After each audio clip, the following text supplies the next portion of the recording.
Ce fut 13 semaines intenses, mais nous voilà enfin arrivés à la fin.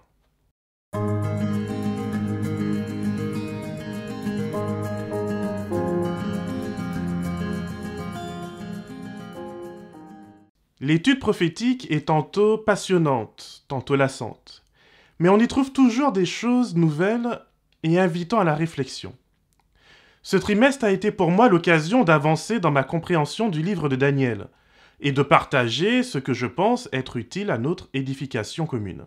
Il y a tant de choses à découvrir et tant à dire qu'aucune étude de ce livre, aussi complète soit-elle, ne pourra entièrement pas satisfaire l'esprit curieux. J'ai fait des choix de mettre en avant certains aspects et d'en taire d'autres. Ce faisant, j'ai satisfait certains, tandis que d'autres ont dû ronger leurs freins.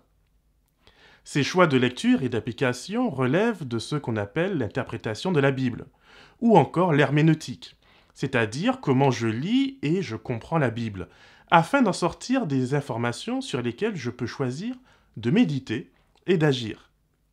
Nous verrons dans les prochaines semaines à quel point cet aspect de la Bible est fondamentalement important. C'est la base de tout.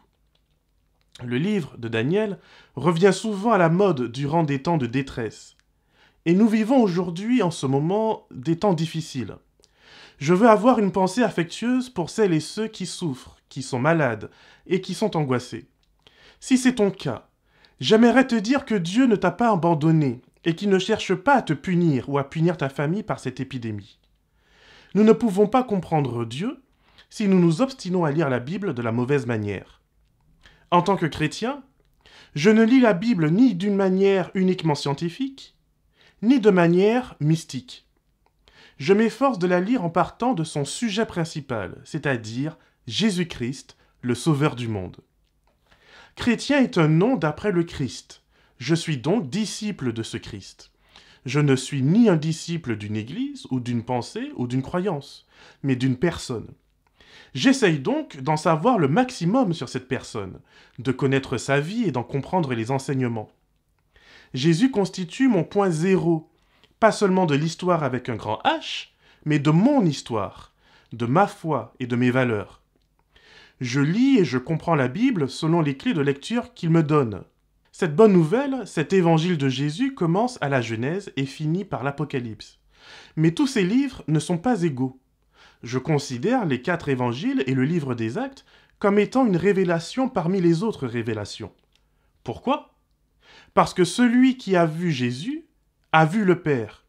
Et les auteurs de ces livres ont vu ou côtoyé ceux qui ont vu Jésus.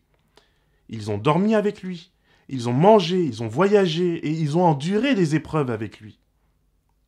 Quel est donc le témoignage de ces personnes ? Dans Acte 10 et au verset 33, l'apôtre Pierre fait une profession de foi particulière. Jésus a dû lui ouvrir les yeux de façon surnaturelle, afin qu'il comprenne la portée et l'étendue du salut offert par Dieu, gratuitement et par amour pour tous les humains. La Bible dit « Pierre prit alors la parole. Maintenant, je comprends vraiment que Dieu n'avantage personne. Tout être humain dans le monde qui reconnaît son autorité et qui fait ce qui est juste, lui est agréable. » Une autre traduction dit « Je comprends que Dieu n'est pas partial, mais qu'en toute nation, celui qui le craint et pratique la justice est agréé de lui. » Je vois dans ces mots une allusion sacerdotale. L'apôtre Paul, quant à lui, invitera les Romains à offrir vos corps comme un sacrifice vivant, saint, agréable à Dieu, ce qui sera de votre part un culte raisonnable. Le culte véritable, c'est de pratiquer la justice, de reconnaître l'autorité de Dieu, et de ne pas être partial dans nos relations avec les autres. Daniel est un homme dont la vie retentit jusqu'à aujourd'hui parce qu'il a mis en pratique ces choses. Il a reconnu l'autorité de Dieu dans sa vie en dépit des efforts des Babyloniens de le démolir. Il a pratiqué la justice avec un tel zèle que même ses ennemis n'ont pu trouver quoi que ce soit à dire. L'apôtre Pierre confirmera la pertinence d'un tel comportement en disant dans 1 Pierre 3, verset 16, d'avoir une bonne conscience, afin que là même où il vous calomnie, comme si vous étiez des malfaiteurs, ceux qui décrit votre bonne conduite en Christ soit couvert de confusion. Jésus, bien sûr, dans sa radicalité, nous invite à aimer nos ennemis, à faire du bien à ceux qui nous maudissent. Ainsi, je le pense sincèrement, le chrétien ne peut pas être du même côté que les persécuteurs, que les accusateurs, et tous ceux qui prennent plaisir dans la critique agressive. Pour moi, toute la difficulté du croyant est de savoir lutter contre l'injustice, sans pour autant lutter contre la chair et le sang. Bien trop souvent, cette lutte ne devient que le prétexte de rabaisser et humilier son prochain. Suis-je alors un collaborateur du Christ, cherchant à ne pas discriminer les autres, même lorsque, comme Daniel, ils vivent des conditions de vie qui devraient les empêcher d'être au service de Dieu? La compassion n'est pas l'acceptation du mal et de l'injustice. Bien au contraire. La compassion divine est la victoire sur les forces du mal. Ellen White, que notre Église considère comme une prophétesse, a écrit « Christ a vaincu les puissances du monde. Aurions-nous donc peur d'un monde invaincu ?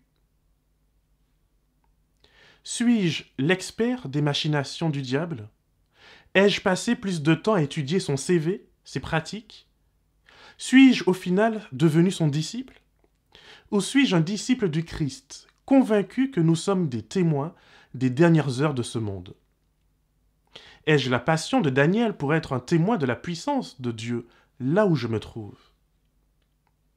Une bonne lecture de la Bible n'est pas seulement importante parce que c'est la Bible. Une interprétation biblique juste est importante car, par elle, j'ai accès à une meilleure vision de Dieu.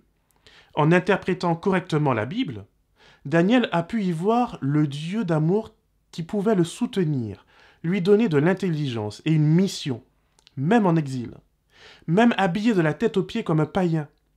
Aujourd'hui encore, l'interprétation de ce livre est au cœur de nos préoccupations. Par elle, notre compréhension de Dieu, de son plan pour sauver tout à chacun, y compris des temps de détresse, peut être manifeste. Interpréter, c'est comprendre, c'est ouvrir sa tête et son cœur à la réalité divine, parfois au détriment des limites de la réalité humaine. Ce n'est pas toujours facile de sortir de son cadre de référence, mais je sais que c'est possible grâce au don de Jésus et à la prière. La prière est le bâton de marche du croyant. Elle n'est pas quelque chose que nous faisons, elle est quelque chose que nous devenons. Puisque nous sommes aujourd'hui le temple de Dieu, alors nous sommes appelés à être une maison de prière pour tous les peuples. Que le Seigneur te garde et te bénisse, et qu'il fasse de toi une source de bénédiction pour l'éternité.